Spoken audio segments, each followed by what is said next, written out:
Em nossa época, testemunhamos o apogeu das finanças globais. Em 2006, a produção econômica mundial valia cerca de 47 trilhões de dólares, ou seja, 47 seguido de 12 zeros. O valor total dos mercados de ações e de títulos era de aproximadamente 119 trilhões de dólares, mais do que o dobro. E o impressionante montante da estranha nova forma de finanças, conhecida como derivativos, era de 473 trilhões de dólares. 10 vezes mais. No verão de 2007, parecia que a Terra se tinha transformado no planeta Finanças. Como nunca antes, o mundo estava interligado. Não apenas por cabos, cargueiros ou aviões a jato, mas por mesas de operações e bancos de investimentos internacionais. Nesta série, vimos como os mercados de crédito, títulos, ações, seguros e imobiliários evoluíram na Europa e na América do Norte. Agora, é hora de contar a história de como essas inovações financeiras conquistaram o mundo. Esta é a história da globalização financeira. A globalização é algo que já é cotidiano, porém, apesar de todas as vantagens de um mundo interligado, perfeitamente exemplificado pelo impressionante e agitado porto de Hong Kong, existe um aspecto negativo na globalização, que é a sua vulnerabilidade. Vulnerabilidade aos choques financeiros, porque as finanças não são uma ciência exata. E vulnerabilidade às forças políticas fora do controle dos banqueiros. A ascensão do dinheiro raramente foi tranquila.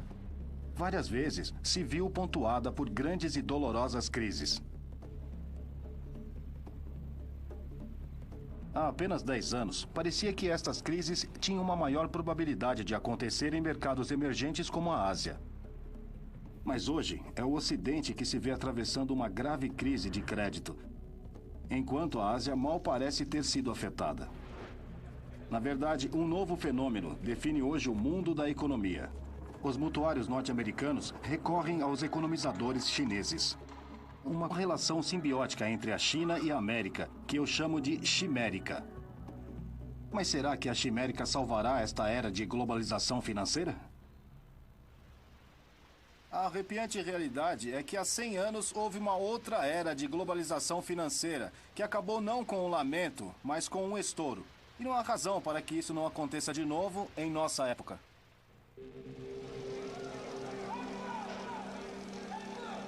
A ascensão do dinheiro.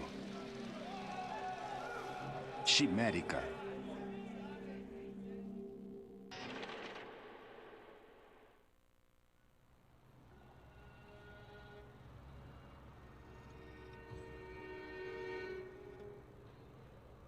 Costumava-se dizer que os mercados emergentes eram lugares onde havia emergências. Investir em lugares distantes pode lhe tornar rico, mas quando as coisas vão mal, isso pode se tornar uma via rápida para a ruína financeira.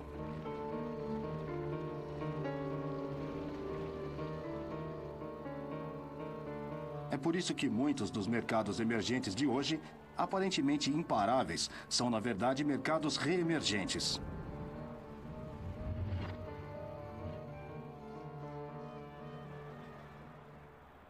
Nos dias de hoje, é claro, o maior mercado reemergente é a China.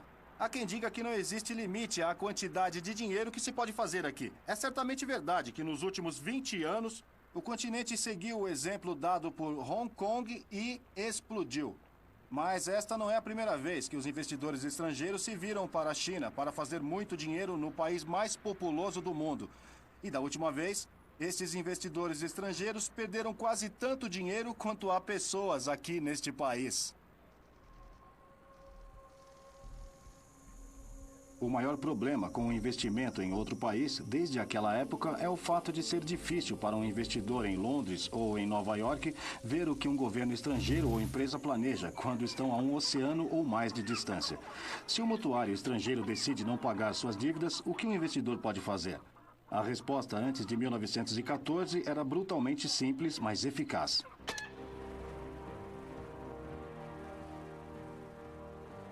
Fazer o governo acionar a Marinha. Ou Garantir o controle político europeu.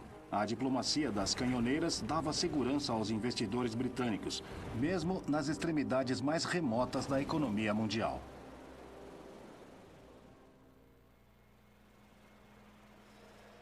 A Marinha Real forneceu o poder de fogo que deu origem à primeira era da globalização e aos seus pioneiros, como William Jardine e James Matheson.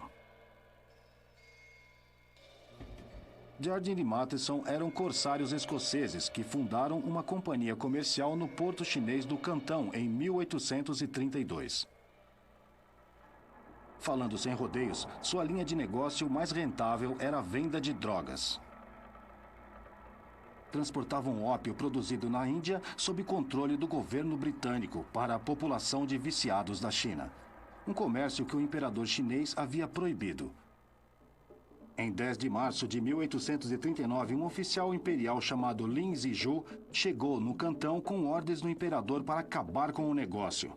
Ele bloqueou os armazéns de ópio britânico, impedindo futuras importações. 20 mil arcas de ópio avaliadas em 2 milhões de libras foram confiscadas e literalmente atiradas ao mar.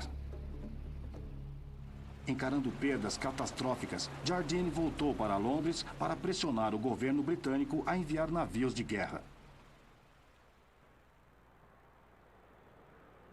Jardine teve seu pedido atendido. Em 23 de agosto de 1840, navios de guerra britânicos chegaram aqui na ilha de Hong Kong. O Império Qing estava prestes a sentir todo o poder do narco-estado mais bem-sucedido da história.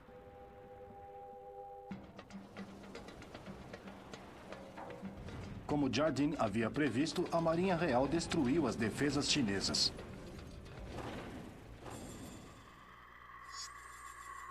Com o sudoeste chinês sob controle britânico, o comércio de ópio era feito livremente. O vício na droga se espalhou. Grandes regiões do país partiram para a rebelião e anarquia. Mas para Jardine e Matheson, com a sua sede então estabelecida em Hong Kong, os dias de glória da globalização vitoriana haviam chegado.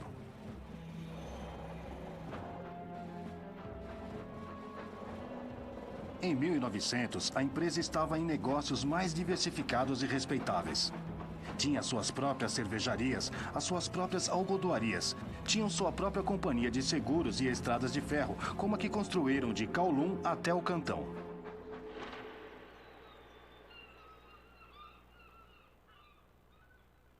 Em 1913, um investidor em Londres tinha um leque extraordinário de oportunidades no estrangeiro, e nada ilustra isso melhor do que os livros contábeis da M.N. Rothschild Son. Só uma página de 1913 lista nada menos que 20 títulos estrangeiros, incluindo títulos emitidos pelo Chile, Egito, Alemanha, Hungria, Itália, sem esquecer 11 companhias ferroviárias, incluindo 4 da Argentina, 2 do Canadá e, aqui embaixo, a ferrovia de Kowloon até o Cantão. Pela primeira vez na história, a economia mundial estava de fato unida, por uma combinação de comércio baixo e alta finança. Mas esta primeira era da globalização financeira. Sofreria uma violenta interrupção devido ao primeiro verdadeiro conflito global da história.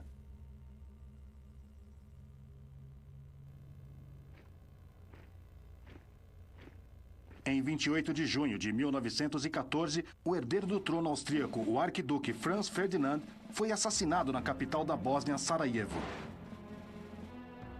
Inicialmente, os mercados financeiros reagiram com indiferença. Era só mais um episódio sangrento nos Balcãs. Na realidade, o assassinato havia provocado uma reação em cadeia nos mercados financeiros mundiais. Enquanto os investidores percebiam tardiamente a possibilidade de uma guerra europeia em grande escala, a liquidez, a capacidade de emprestar dinheiro ou de vender ativos, foi sugada do mundo econômico, como se tivessem tirado a tampa do ralo da banheira. A consequente ruptura nas finanças internacionais acabou com a globalização. É absolutamente fascinante seguir a deflagração da primeira grande guerra nas páginas financeiras do London Times. Só em 22 de julho de 1914 é que as pessoas perceberam que o assassinato do arquiduque Franz Ferdinand em Sarajevo, 3 semanas antes, pudesse ter repercussões financeiras. Apenas 10 dias depois, em 1º de agosto de 1914, o The Times teve que anunciar o encerramento da Bolsa de Valores, que ficou fechada até 4 de janeiro de 1915. Por que os investidores estavam tão aparentemente alheios ao Armagedon poucos dias antes do início da Guerra Mundial? A resposta é que a combinação de inovação financeira e integração global fez com que o mundo parecesse tranquilizadoramente seguro. As luzes nos mercados financeiros estavam verdes e não vermelhas, até as vésperas da destruição. Talvez possamos tirar uma lição para a nossa época também. A primeira era da globalização financeira levou uma geração para se estabelecer, mas se desintegrou numa questão de dias. E levaria mais de uma geração para reparar os danos causados pelas armas de agosto de 1914.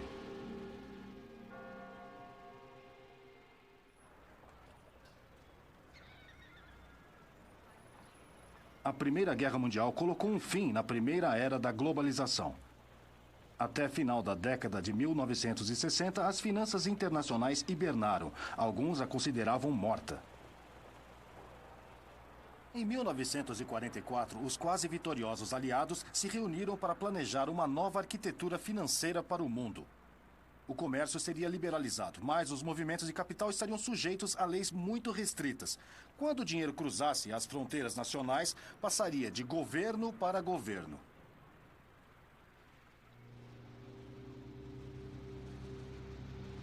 Esta nova ordem financeira teria 2 irmãs guardiãs, estabelecidas aqui, em Washington. O Fundo Monetário Internacional e o Banco Internacional para a Reconstrução e Desenvolvimento, conhecida mais tarde como Banco Mundial.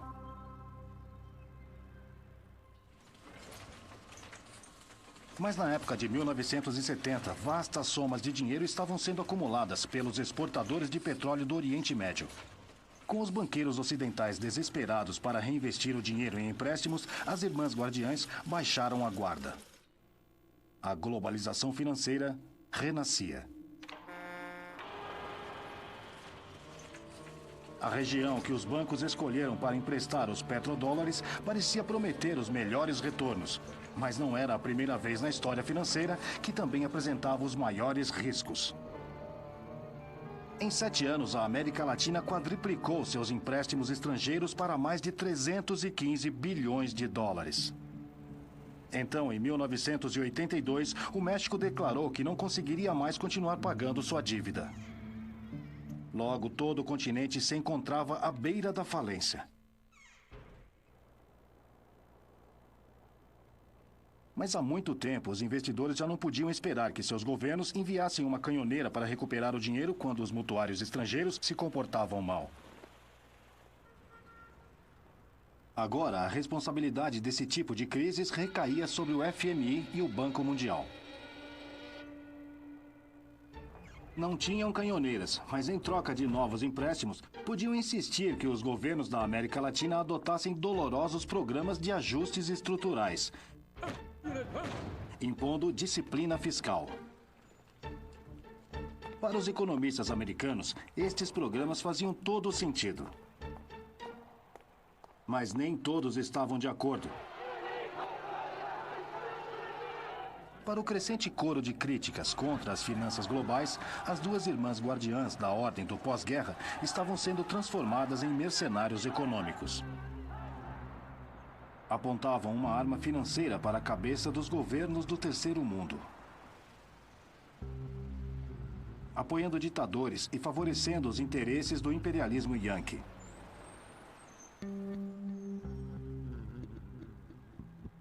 E pobre daqueles que resistissem ao seu punho de ferro. Teorias de conspiração surgiram no movimento anti-globalização. De acordo com uma dessas teorias, 2 líderes latino-americanos, Jaime Rodos, do Equador, e Omar Torrijos, do Panamá, foram assassinados por resistirem às exigências do imperialismo americano. Mas há uma coisa na história do complô entre o Banco Mundial e o FMI contra os líderes do terceiro mundo que não faz muito sentido. Afinal, os Estados Unidos não emprestaram tanto dinheiro assim ao Equador ou ao Panamá.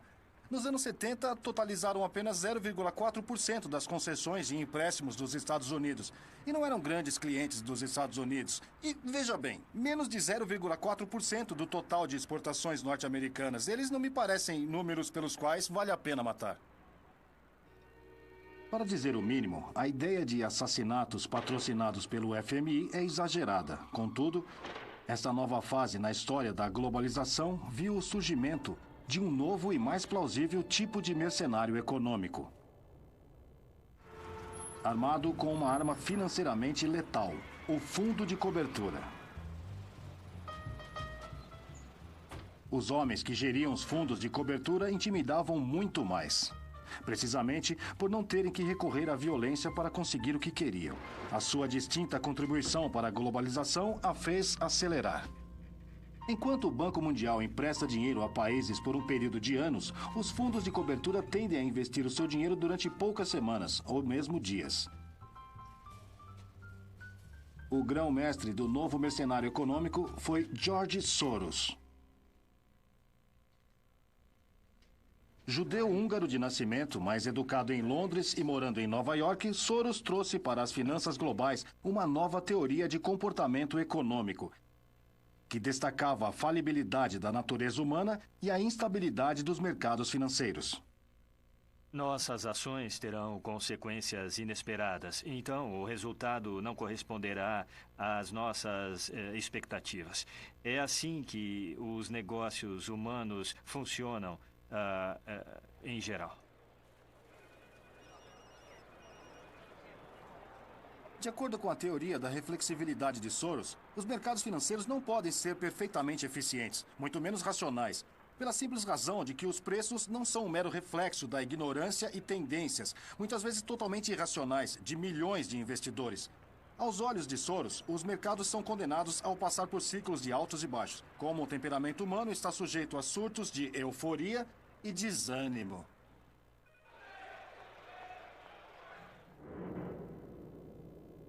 O fundo Quantum de Soros fez milhões com vendas de descoberto.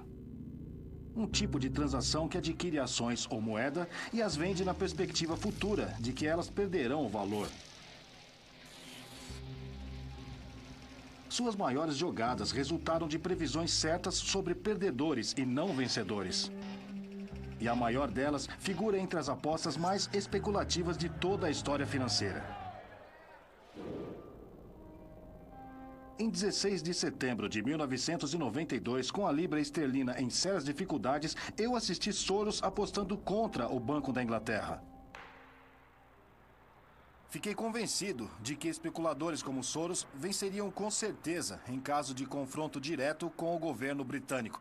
Era uma questão de simples aritmética. $1 trilhão em dinheiro, negociados diariamente em mercados cambiais estrangeiros, contra as magras reservas de moeda do Tesouro Britânico. Na época, a libra esterlina estava muito ligada ao marco alemão através do MTC, o mecanismo de taxas de câmbio europeu. Quando as taxas de juros alemãs subiram devido à reunificação extremamente dispendiosa do país, as taxas de juros britânicas aumentaram também, prejudicando as pessoas e empresas. Soros calculou que o chanceler britânico Norman Lamont seria obrigado a sair do MTC e a desvalorizar a libra.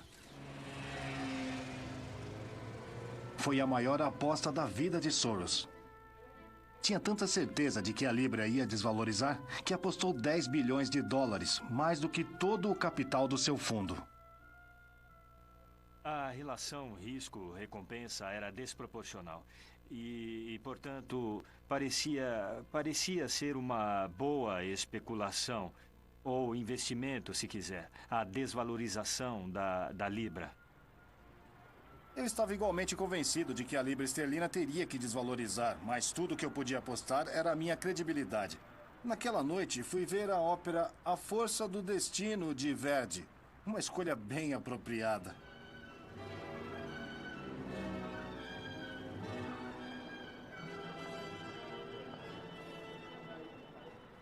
No intervalo, anunciaram que o chanceler Norman Lamont tinha aparecido ali, no átrio do prédio do Tesouro, para dizer que a Inglaterra iria se retirar do MTC, como nós torcíamos. O dia de hoje foi extremamente difícil e conturbado. Há enormes fluxos especulativos que perturbam o funcionamento do mecanismo de taxas de câmbio. Soros fez $1 bilhão naquele dia. E aquilo foi só 40% dos lucros anuais do seu fundo. Sentiu uma sensação de triunfo quando a sua profecia se concretizou e a aposta deu tanto retorno? É claro. Foi quando nós apostamos e ganhamos. Naturalmente, você tem a satisfação, mas também o lucro.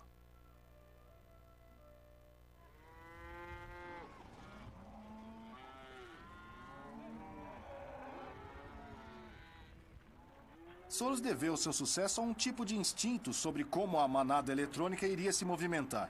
Mas até os seus instintos, às vezes, estão errados. Mas e se os instintos pudessem, de alguma forma, serem substituídos por matemática? E se pudessem escrever uma fórmula matemática que garantisse lucros de 2 dígitos? Bem, do outro lado da galáxia financeira, essa fórmula acabara de ser encontrada.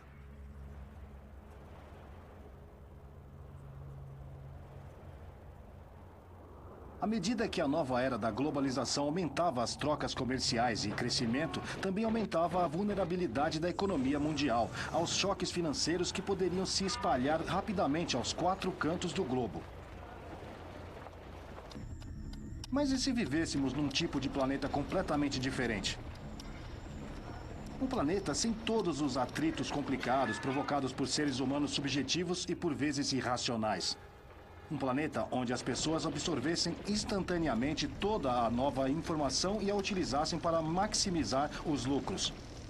Onde, entre a turbulência da vida cotidiana, tudo fosse calmo e previsível. Nesse mundo perfeitamente calculável e eficientemente interligado, uma catástrofe imprevista no mercado de ações seria tão comum como a existência de um adulto 50 centímetros mais baixo que a média do nosso mundo. Aconteceria apenas uma vez a cada 4 milhões de anos de transações. Este foi o planeta imaginado por alguns dos economistas financeiros mais brilhantes dos tempos modernos. E assim é como o planeta dele seria.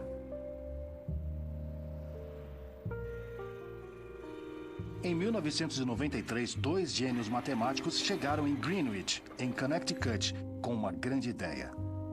Myron Scholes, da Universidade de Stanford, inventou uma teoria nova e revolucionária de atribuição de preços chamada opções. Ele e Robert Merton, de Harvard, foram os quantes originais, uma nova geração de especuladores que usava matemática quantitativa para fazer dinheiro. Deste escritório simples, eles planejaram uma revolução financeira global.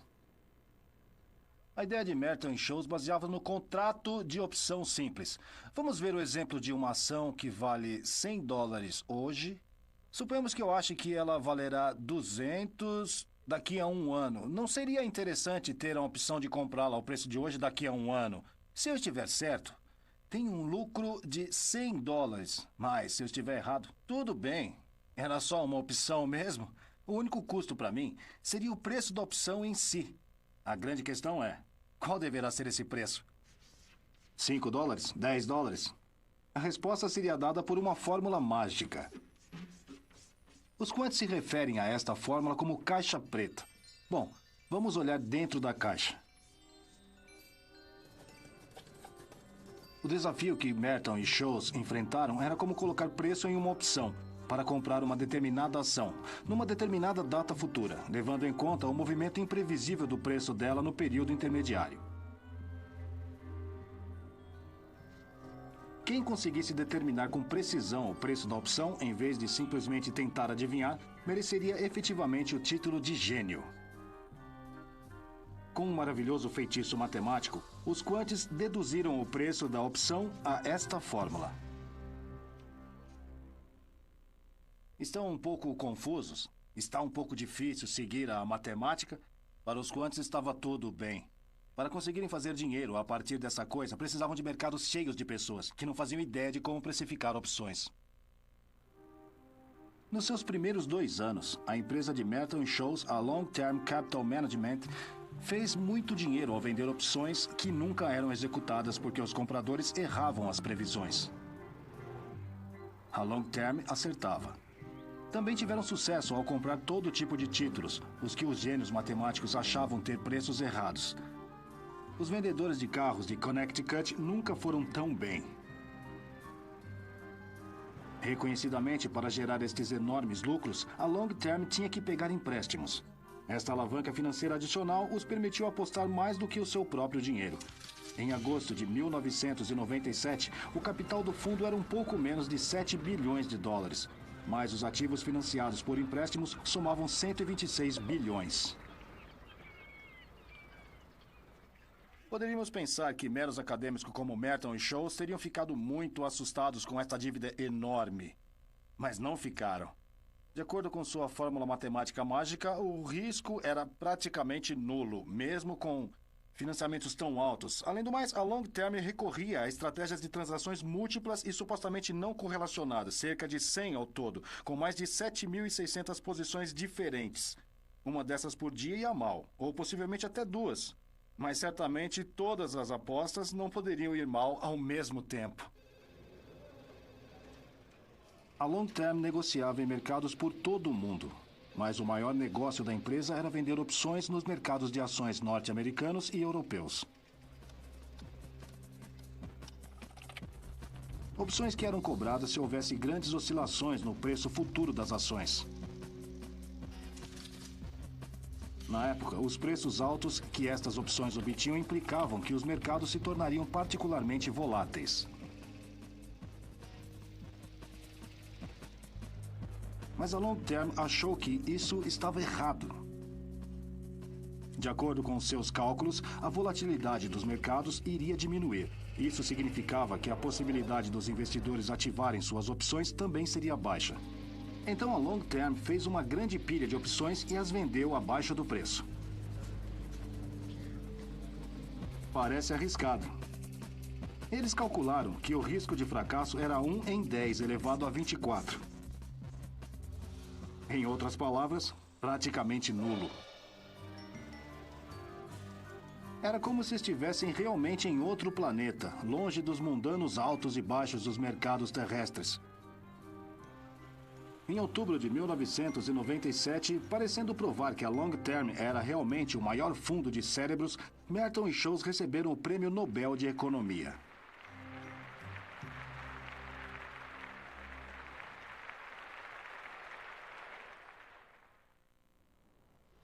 Parecia que o intelecto havia triunfado sobre a intuição, como se a ciência tivesse superado o risco. Equipados com a sua caixa preta mágica, os sócios da LTCM pareciam estar prontos para fazer dinheiro muito além dos sonhos mais ousados, até mesmo de George Soros. Então, no verão de 1998, quando todos os gestores de fundos de cobertura relaxavam em seus iates, aconteceu algo que ameaçou arrebentar a tampa da caixa preta dos vencedores do Prêmio Nobel. A realidade começou a se comportar mal.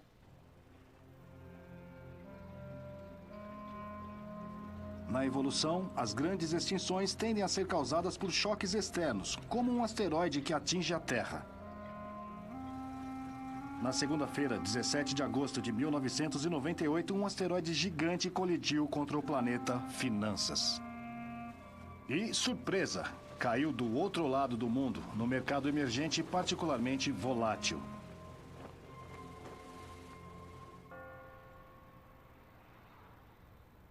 Enfraquecido pela agitação política com o declínio das receitas do petróleo e privatização mal gerida, o frágil sistema financeiro russo entrou em colapso. Um desesperado governo russo foi levado a não pagar suas dívidas, alimentando as labaredas da volatilidade em todo o sistema financeiro mundial. Os mercados de ações caíram. Lembram-se de todas aquelas opções de baixo custo que a Long Term havia vendido, baseada na previsão de uma baixa volatilidade no mercado de ações? Aquelas que eles pensavam que ninguém iria executar? Foram executadas. Os quantes previram que a Long Term dificilmente perderia mais de 35 milhões de dólares num só dia. Na sexta-feira, 21 de agosto, o fundo perdeu 550 milhões de dólares, 15% de todo o seu capital. Agora, isso, de acordo com os modelos de risco da Long Term, era praticamente impossível. Os corretores de Connecticut olhavam de queixo caído e olhos virados para suas telas. Não podia estar acontecendo, mas estava.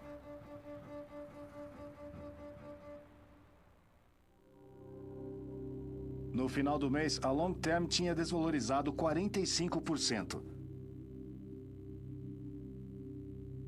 A única chance de sobrevivência era encontrar um nobre investidor que o salvasse. E o investidor mais poderoso da cidade era ninguém menos que George Soros. Era a maior humilhação. Os quantes do planeta Finanças implorando ajuda ao profeta da reflexibilidade irracional e inquantificável. Deve ter sido uma reunião muito tensa. Se lembra da atmosfera na sala? Eu lembro que ele veio para o café da manhã, não estava de todo tenso porque... claro, ele estava tenso, mas eu não, porque eu não ia investir o dinheiro. Não haveria nenhum investidor salvador para a Long Term. Eu achei que era muito perigoso e que eu não tinha capital suficiente. E, de fato, era necessária a ação coordenada de todos os bancos para salvar a LTCM.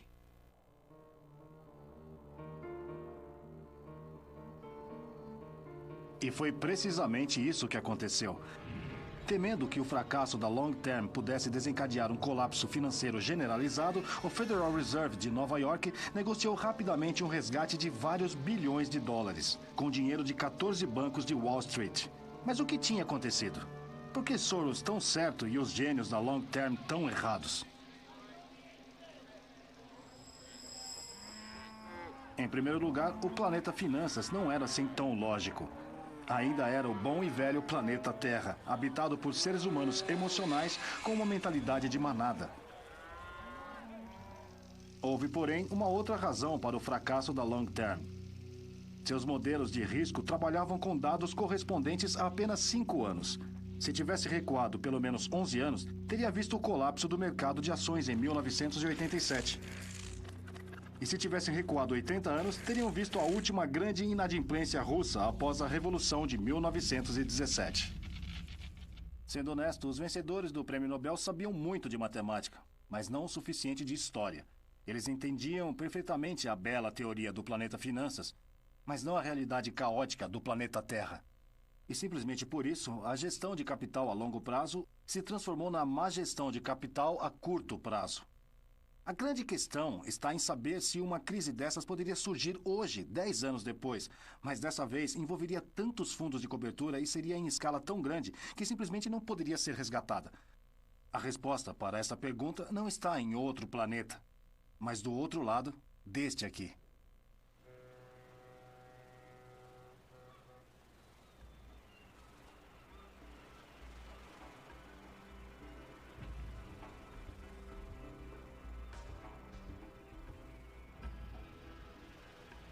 Para alguns, a história financeira são águas passadas, história antiga como a história da China Imperial.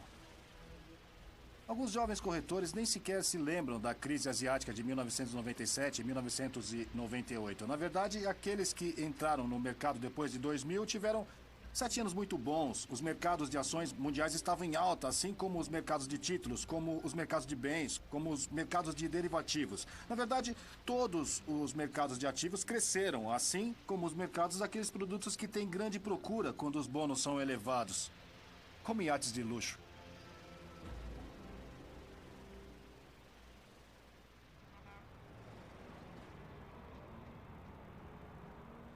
Mas estes anos de crescimento também foram anos de mistério, já que os mercados cresceram em época de subida de taxas de juros a curto prazo, desequilíbrios comerciais claros e o aumento do risco político. A chave para este aparente paradoxo está aqui, na China.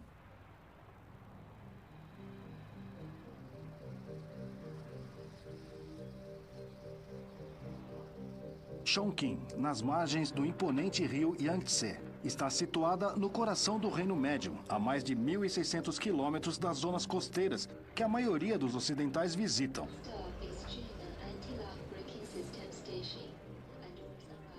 Esta é a cidade com a maior taxa de crescimento do planeta.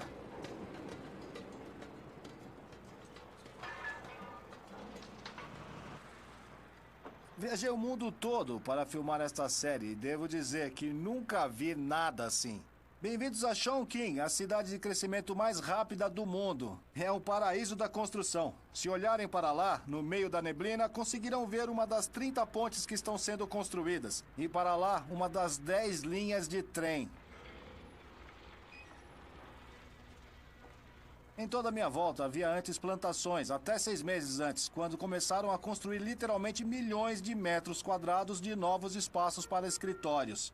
O objetivo é transformar Chongqing na capital financeira da China Ocidental. Se continuarem nesse ritmo, logo serão a capital financeira do mundo.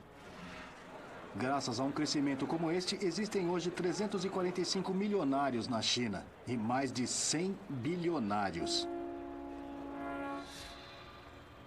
A China não se limitou a deixar a era colonial para trás.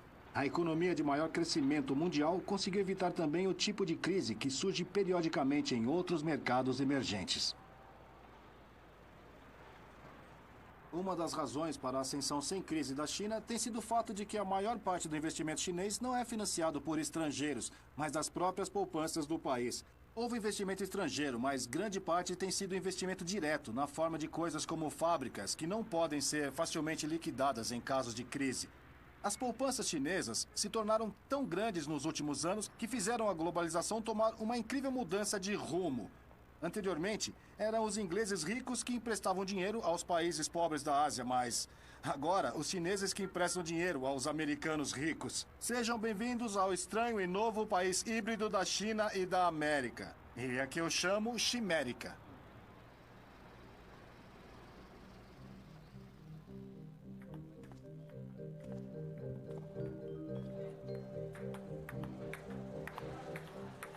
Este lugar extraordinário é a Bolsa de Valores do Sudoeste. O lugar onde centenas de habitantes de Chongqing vêm para almoçar, jogar ping-pong e investir, ou será apostar suas poupanças no mercado de ações. É isto que define a economia chinesa de hoje. Cada vez mais define a economia mundial. Investidores chineses tentando decidir o que fazer com as suas abundantes poupanças. Após anos de instabilidade, as famílias chinesas poupam uma proporção bem alta dos seus cada vez mais altos rendimentos, contrastando com os americanos, que hoje em dia não conseguem poupar nada.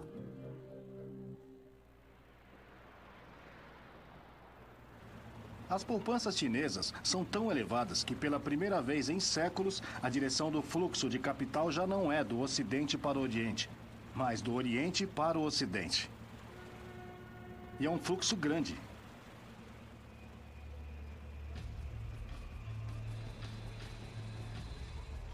Em 2007, os Estados Unidos precisavam tomar emprestado cerca de 800 bilhões de dólares do resto do mundo. São mais de 4 bilhões de dólares por cada dia útil. A China, por outro lado, tinha um excedente de conta corrente equivalente a mais de 1/4 do déficit dos Estados Unidos. E uma proporção incrivelmente elevada desse excedente acabou sendo emprestada aos Estados Unidos. Na realidade, a República Popular da China tinha se tornado o banqueiro dos Estados Unidos da América.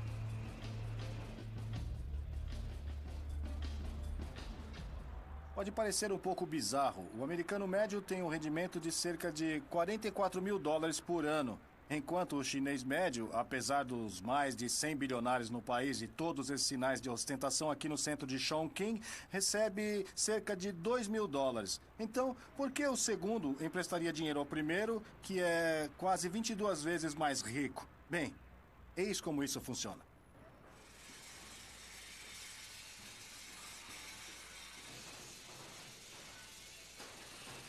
Até recentemente, do ponto de vista da China, a melhor forma de empregar a sua vasta população era através da exportação de produtos manufaturados para o insaciável consumidor norte-americano. Para assegurar que essas exportações eram irresistivelmente baratas, a China teve que travar o fortalecimento da sua moeda em relação ao dólar, comprando literalmente bilhões de dólares nos mercados mundiais. E até recentemente, isto parecia beneficiar os Estados Unidos também. Aqui na América, a melhor forma de manter os bons tempos dos últimos anos tem sido através da importação de bens chineses baratos em grandes quantidades e vendê-los em hipermercados como este. Para empresas como Walmart, o outsourcing para a China tem sido uma forma de colher grandes lucros graças à mão de obra barata. Só em 2006, o Walmart comprou nada menos que 9 bilhões de dólares em bens da China. Mas, ao mesmo tempo, ao vender bilhões de dólares em títulos ao Banco Popular da China, os Estados Unidos têm pago taxas de juros muito menores do que pagariam em situação normal. É o que chamam na escola da economia de situação em que todos ganham. Este é o maravilhoso mundo do país dual, da Chimérica, responsável por 33% da produção econômica mundial e mais de metade de todo o crescimento global dos últimos 8 anos.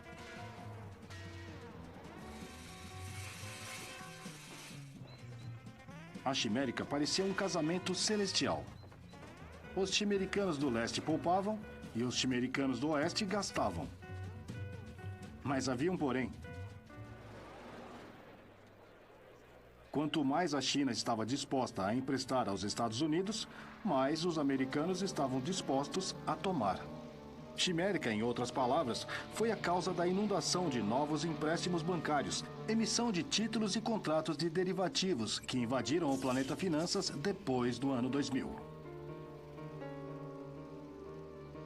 Por sua vez, foi por esse motivo que o mercado hipotecário americano tinha tanto dinheiro em 2006, a ponto dos créditos subprime serem concedidos a pessoas sem rendimentos. Compramos casas, sem emprego e sem ativos. À venda. Ninjas. Disponível. Preço reduzido. Adiantamento de salário. Não é como se a crise nos créditos subprime de 2007 tivesse sido difícil de prever. Meses antes de estourar, estive no Tennessee e no Michigan para ver pessoalmente o número de famílias pobres que deixavam de pagar suas hipotecas e ficavam sem casa. Muito mais difícil de prever foi como um pequeno tremor no mercado imobiliário doméstico norte-americano iria causar um terremoto financeiro em todo o mundo.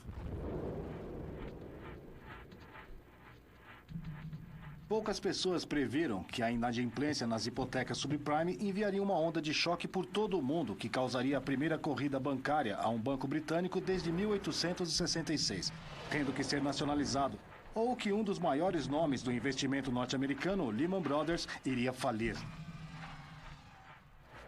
Poucas pessoas viram que, à medida que outros bancos começavam a registrar centenas de bilhões em perdas, os empréstimos interbancários iriam simplesmente parar, levando o Tesouro dos Estados Unidos a propor uma injeção de 700 bilhões de dólares em todo o sistema financeiro.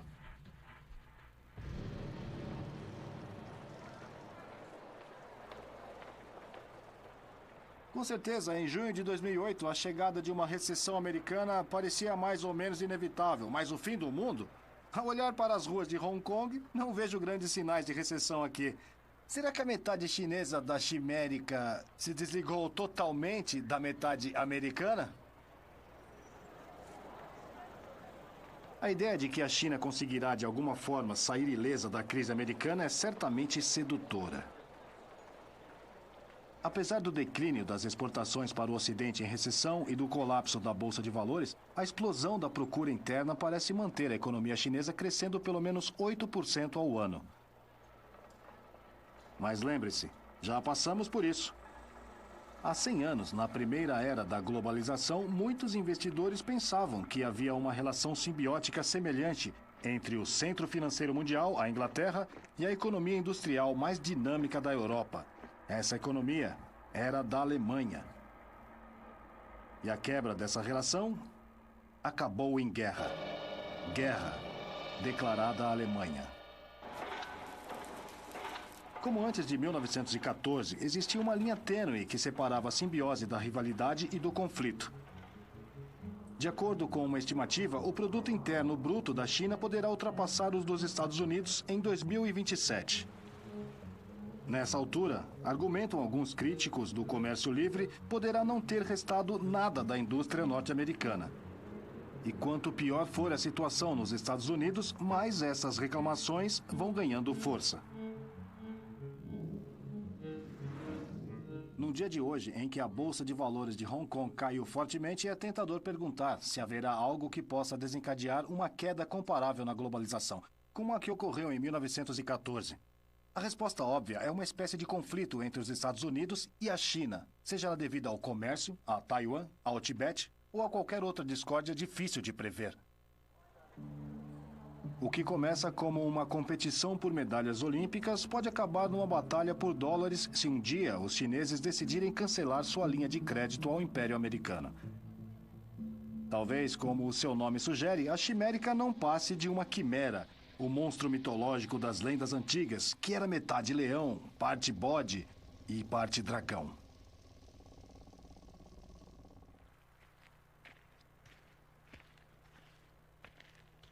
Um conflito entre China e Estados Unidos pode parecer pouco plausível, mas um dos pontos chaves dessa série é o de que as verdadeiras grandes crises aparecem raramente, por isso não fazem parte da memória viva das pessoas que geram hoje as empresas, os bancos e os fundos.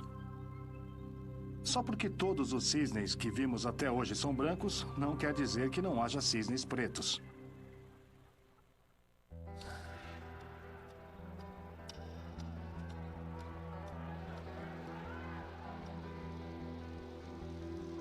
O mundo financeiro atual é resultado de 4 milênios de evolução econômica.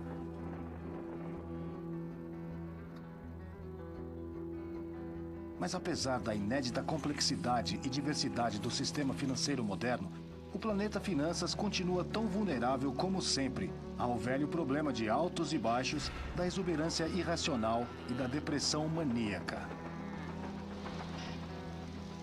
Talvez toda essa complexidade tenha, na verdade, aumentado a nossa vulnerabilidade à crise.